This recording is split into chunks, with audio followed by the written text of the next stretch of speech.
storms to alert you first. This is KIMT Storm Team 3, weather coverage you can count on.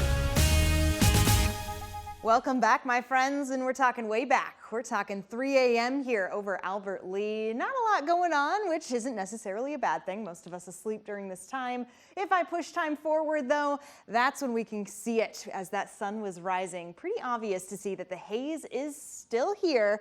Unfortunate to say, but it's not as bad as it has been these last couple days. Things continue to get slowly better and better. And in fact, we can even see the windmill farm. If you look, you're gonna squint a little bit there off in the distance. It tells you we still have some of the particles. There's still that haze, but it is clearing out slowly but surely. It's not necessarily deterring our temperatures. 68 in Rochester, 70 in Albert Lee. I do think we've dropped a couple degrees though in Owatonna, now sitting about 68, which isn't surprising. Clouds are beginning to make their way in from the west. They shouldn't have too much of an impact on our temperatures as we go through the rest of this afternoon. It's more so as we get into the evening hours. Many of us are very close to that 70-degree mark, expected to get there. And yes, many of us, if not all of us here, warmer than we were this time just 24 hours ago.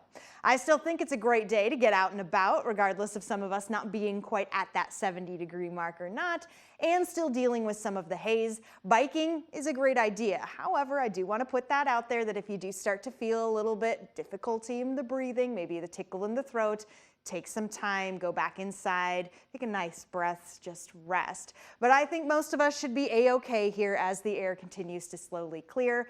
By 3 a.m. though, or 3 p.m., the clouds do start to move in. So here's where they're coming from. The west. I showed it right before the commercial break. There is a system spinning just to the west of us, that bringing some rain to our friends further north. But the bigger question is this going to make it our way?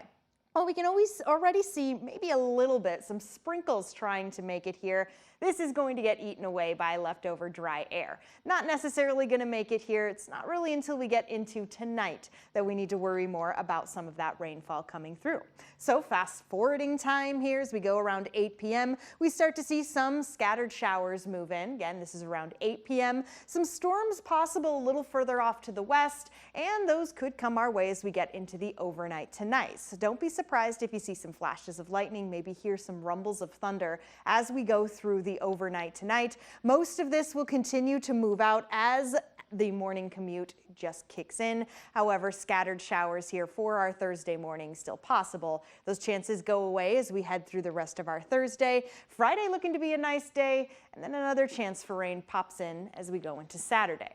We're talking, once again, some isolated storm activity for this Saturday as we get into the afternoon, so we'll be having to watch for some of those pop-up showers and storms. And that's important to note because we've got a lot going on this weekend. In the 7-day forecast, where the weekend is always in view showing off, we've got Pride Fest here in Rochester, that kicking off at 12 p.m. So going to be watching for those pop-up storms then. And then on Sunday, looking a little less when it comes to the rain chances. For the Med City Marathon, the race takes place that day. So quite a busy weekend ahead. Yeah, but it does overall look like a great weather weekend. I would say so. Just got to keep our eyes to the skies occasionally, but otherwise all good to go. Good deal. All right, Sarah, thank you.